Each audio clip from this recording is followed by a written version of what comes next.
Rainbow Family Life Stories by Jodey Bateman. Interviews with Rainbow Family of Living Light folks conducted between 1977 and 2008. Scanned in 2018. Jodey Bateman may be contacted on Facebook. 09, Intro.STP, the STP Family and Friends. Jodey's introduction.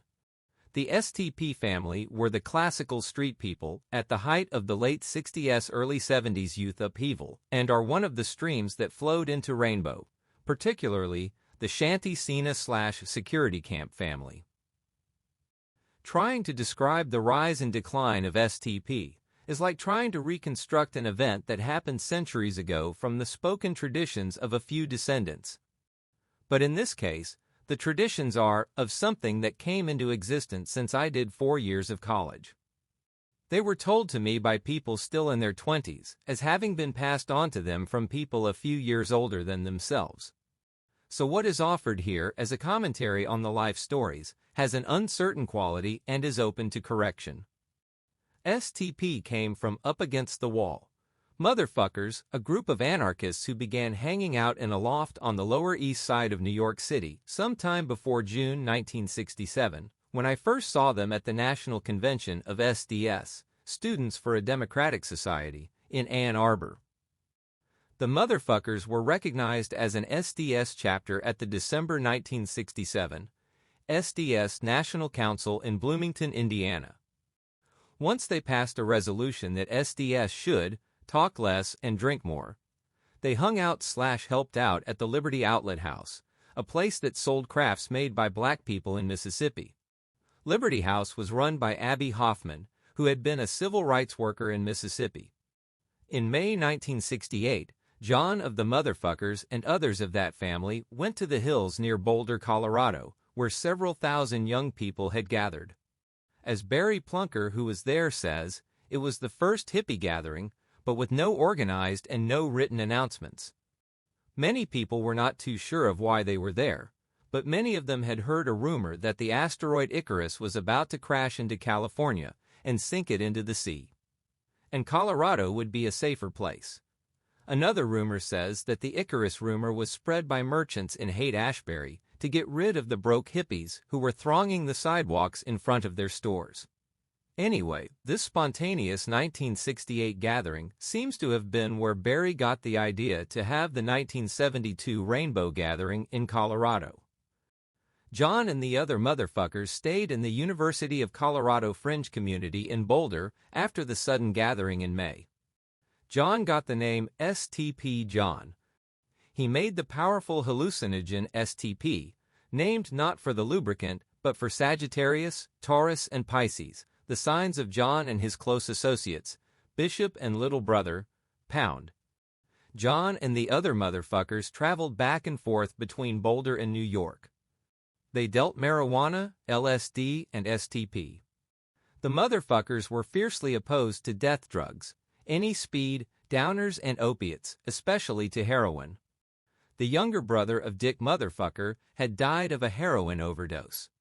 The motherfuckers regarded it as their political duty to speak strongly against heroin to any of the numerous young people who stayed with them or hung out with them on the street.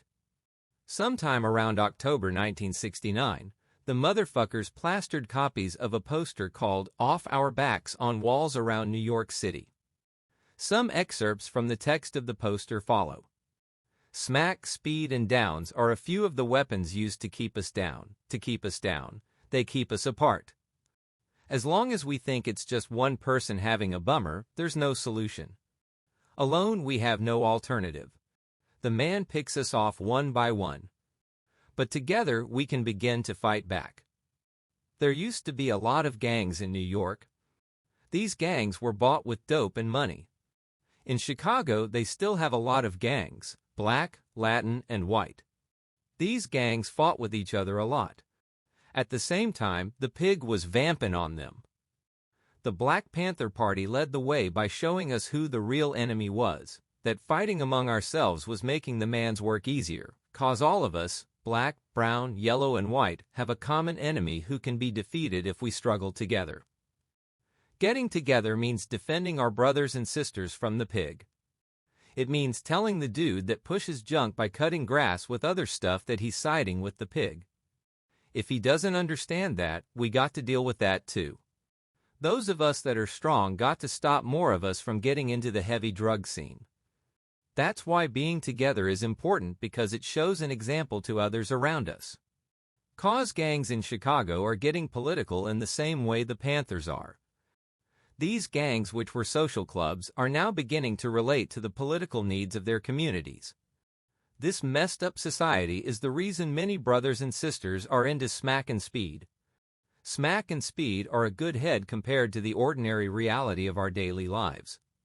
To kick any habit like smack or speed, you must have a real alternative to the life that drove you to hard stuff first of all.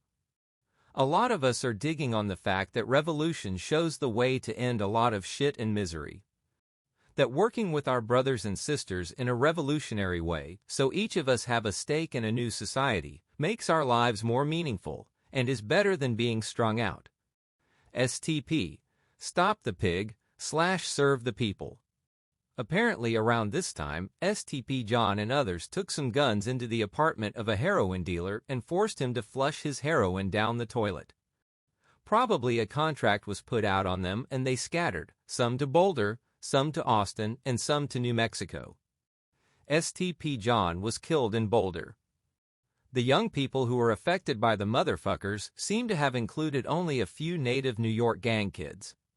Most of them were runaway youth from all parts of the country who looked to the motherfuckers for shelter and help, at least until they could take care of themselves on the street. As has been said, there were similar groups of runaway youths around leftists like the motherfuckers in many places.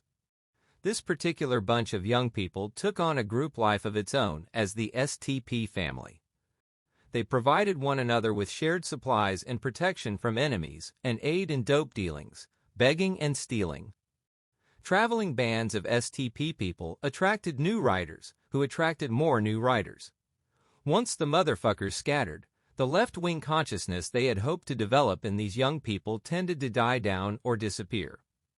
Although most STP people I have met avoided using needles, they tended to drink very heavily and get involved in frequent brawls and trouble.